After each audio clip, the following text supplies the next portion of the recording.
Amados irmãos, amadas irmãs, um bom dia para todos nós, uma excelente manhã de terça-feira. Estamos aqui iniciando o nosso momento do Evangelho diário, iniciando mais uma manhã em nossa jornada terrena e também estamos dando as boas-vindas a um novo ano que inicia, a um novo mês e que possamos estar com o nosso coração aberto para acolhermos em nosso coração os dias de aprendizado que estão para vir aí à frente. Que possamos, nesta nova etapa em nossa vida, estar com Jesus sempre em nosso coração, nutrindo cada vez mais a fé dentro de nós. Muitas vezes achamos que estamos com a nossa fé super fortalecida, mas aí chega um momento de provação, um momento de dificuldade, um momento que a gente precisa fazer algo novo que não estamos acostumados, algo inesperado, e é o instante que vemos a nossa fé balançar um pouco, nos assemelhando a Pedro. Naquele momento em que Pedro está na embarcação, Jesus andando sobre as águas e o Cristo diz: "Vem, Pedro, anda até mim."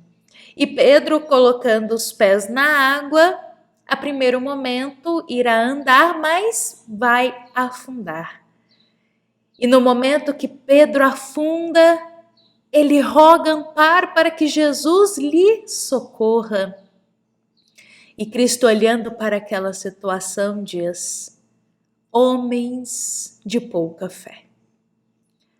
Por isso eu digo que às vezes nos assemelhamos a Pedro nessa situação. Achamos que estamos firmes na fé. Mas aí na hora que Pedro coloca os pés na água, que bate um vento, que a água ali se mostra inconstante, o medo toma conta, a fé balanceia no coração e aí afundamos. Por isso nós temos que aproveitar todos os dias para fortalecer a nossa fé, para nos preparar interiormente para os dias que estão para vir. Porque não adianta chegar no momento de dificuldade e nós desejarmos, neste momento, nutrir uma fé em nós, construir, na verdade, florescer uma fé em nós. Se nós não fizermos isso nos outros dias, em cada instante da nossa vida, vai ser mais difícil para nós passarmos por um momento difícil.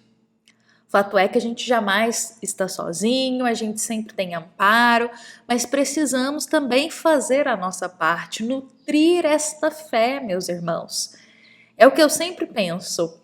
Quando a tempestade chega, não adianta no momento da tempestade querer ir lá remendar o telhado, consertar o telhado que está estragado. A gente tem que ir antes da chuva, consertar o telhado, para que quando a tempestade chegar, que a gente nunca sabe, a gente não sofra as consequências dessa água que pode entrar por essas sequelas no telhado. O nosso coração, a nossa alma é da mesma forma. A gente tem que aproveitar dia após dia, nesse novo ano que se inicia, para nos fortalecer, sabendo que os dias de dificuldade, de desafios chegarão, mas que a gente vai ter feito o nosso melhor, a gente vai ter se esforçado o tanto que a gente pôde para nos fortalecer, principalmente na fé, para quando esses dias chegarem. Então que Jesus esteja sempre conosco, e são com essas palavras que nós vamos iniciar, meus irmãos, o nosso encontro de hoje do Evangelho Diário. Sejam todos bem-vindos. Inclusive, meus irmãos, aproveita aqui para deixar o nosso abraço, o nosso carinho para todos os nossos irmãos que estão nos acompanhando. Nós acompanhamos todos os comentários de vocês. Cada comentário, cada palavra de carinho a gente acompanha todos os dias. Então nós deixamos aqui o nosso agradecimento a essa grande família que está conosco diariamente, meus irmãos. E bom, meus irmãos, já estou aqui com a minha obra 50 anos depois. Estamos prontos para dar continuidade no capítulo 5 da segunda parte. Ontem nós finalizamos o nosso encontro, nosso evangelho diário, exatamente naquele momento em que Silano vai ali na impulsividade vingar-se de Fábio, a pedido de Cláudia. A gente refletiu bastante sobre Cláudia pedindo perdão, só que ao mesmo tempo pedindo para o filho ir lá se vingar de Fábio. E Silano, sem pensar duas vezes, ele vai até onde Fábio está. E consumido pelo desejo de vingança, alucinado, ele se encontrará com Fábio, irá tirar um punhal e colocar ali e lançar em direção ao coração de Fábio. E em um golpe certeiro, irá matar Fábio, a pedido de Cláudia, a sua mãe, para se vingar. Emmanuel coloca um pedaço interessante para a gente nessa parte, porque Emmanuel escreve que, na verdade, Emmanuel dita para Chico psicografar, exatamente que Silano estava alucinado. Por outras palavras, perdeu a razão. Não estava raciocinando o que ele estava fazendo, a atitude que ele estava tendo. Tamanha a raiva, a cólera que ele estava sentindo, ele se deixou levar por aquele momento, sem pensar nas consequências da atitude que ele estava tendo. E quantas vezes, meus irmãos, nós já não lemos uma passagem do Evangelho segundo o Espiritismo que descreve o ensinamento para nós, no qual Silano é exemplo nesse momento. Essa passagem, ela se encontra lá no capítulo 9 do Evangelho segundo o Espiritismo, item 9. E é uma passagem que se chama cólera. A gente já compartilhou muito dela aqui em outros momentos do Evangelho, mas lá nessa passagem nós temos o seguinte trecho: ah, se nesses momentos pudesse ele se observar a sangue frio, ou teria medo de si próprio, ou bem ridículo se acharia. Imagine ele por aí qual a impressão produzirá nos outros. Este trechinho é nos colocado para pensar como que no momento da cólera, no momento da raiva, agimos sem pensar com o coração em Deus. E aí, neste trecho é nos relatado, se nesses momentos de raiva, de cólera, pudesse se observar a sangue frio, se observar de fora da cena, quão ridículo se acharia ou como teria medo de si próprio. E Silano é o exemplo dessa passagem do Evangelho para nós, porque ele age de uma forma tão frenética, tão alucinada, que se ele pudesse se enxergar de fora, talvez ele teria medo de si próprio nessa atitude. Fato é, meus irmãos, que neste momento que Silano irá matar a Fábio, os soldados também vão entrar ali no ambiente. E os soldados que protegem a Fábio, enxergando toda essa situação, também sem pensar, irão matar a Silano. É um ciclo do ódio isso. É um com ódio do outro, um agindo com raiva para com o outro. Então os soldados irão também matar a Silano. E é neste momento na história que nós temos o fim da jornada terrena, tanto de Fábio como de Silano. Um fim infeliz dominado pela raiva e pela cólera, e que com certeza terão aí consequências futuras para novas existências em que ambos terão que debitar entre si isso que fizeram. E meus amados irmãos, diante de tudo isso, nós temos também a família de Elvídio, que também está sofrendo algo lá no palácio deles. Quando Alba ela descobre toda a verdade que a Tera irá contar, Alba ela vai ter um choque de realidade.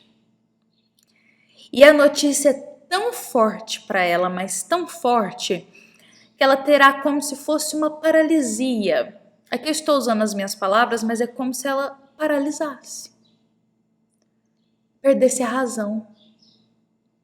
Começasse a caminhar até um pouco para a loucura. Era tanto sofrimento que a Alba estava tendo, tantas informações fortes, que a alma dela não aguentou lidar com a realidade. E por não aguentar lidar com a realidade, ela entra num colapso. É essa palavra que é colocada pra gente, colapso. Ela paralisa. E logo depois deste colapso, ela também irá desencarnar. Desencarnar, talvez por desgosto, talvez por sofrimento imenso, talvez por todas as coisas que foi acontecendo e ela não aguentou lidar com aquilo. Então aí nós temos também na história o final da existência de Alba. Uma mãe que fez o que estava ao alcance dela para as suas filhas, mas devido à cultura da época em que o homem dava a palavra final, isso eu estou falando aqui ó, lá do ano 145 em Roma, tem muito tempo isso. Então o homem dava a palavra final. Então Alba fez o que ela podia nas condições daquela cultura daquela época para com a tua família e ela não aguentou. O sofrimento, não aguentou o desgosto, entrou em colapso e logo depois irá desencarnar. Qual a consequência disso? Elvídio não suportará tudo isso que está acontecendo. Elvídio ele vai entrar no momento da vida dele agora de arrependimento, desgosto e infelicidade. É um momento que ele começa a pensar em tudo que aconteceu e todas as consequências que foram se desdobrando diante disso, até mesmo o desencarne da tua esposa.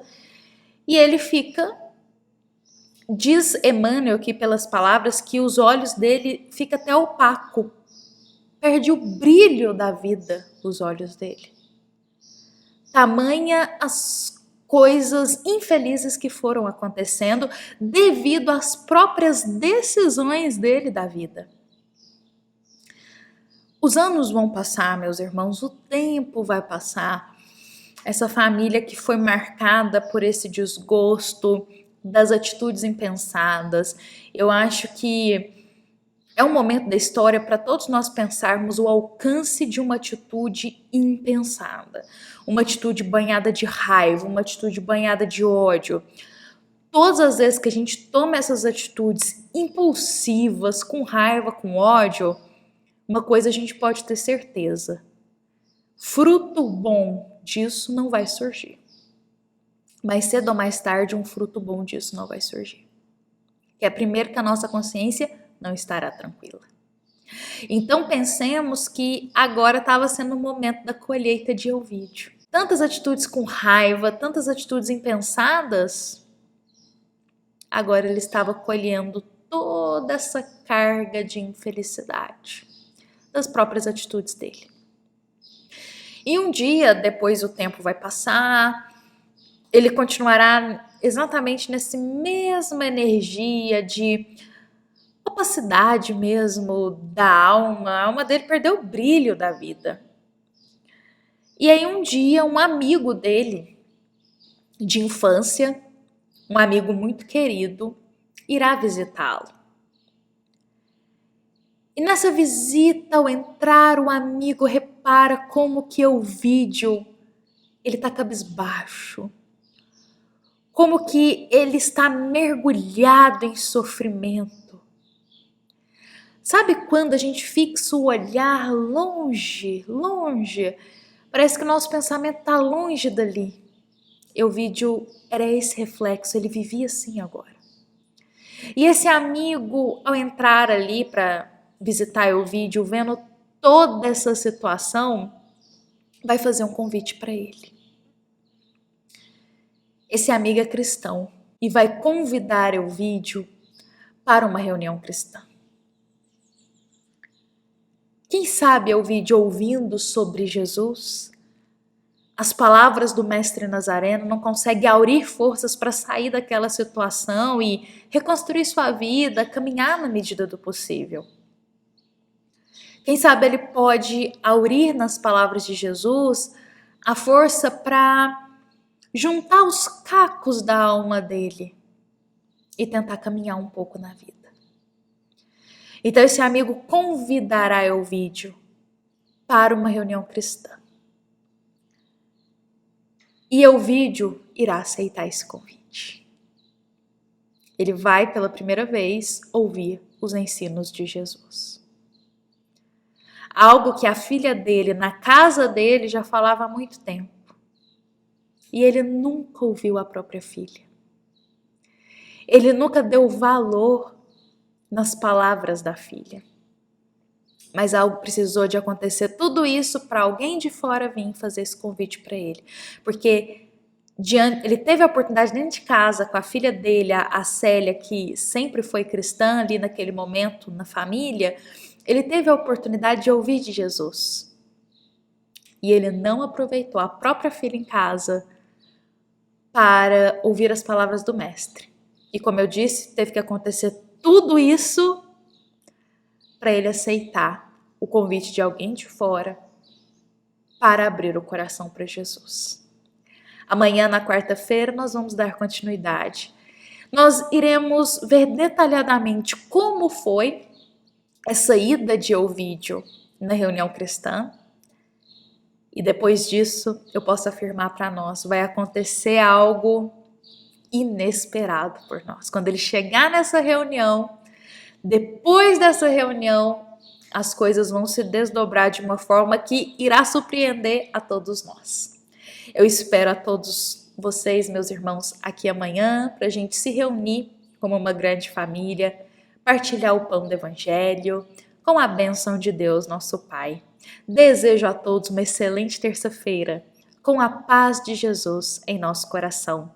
Nos lembremos que esta é uma mensagem da nossa amada Casa Espírita, Luiz Gonzaga, da cidade de Luminárias, para todos nós que aqui estamos presentes. Fiquemos em paz, fiquemos com Jesus e com a bênção de Deus, nos encontramos aqui amanhã.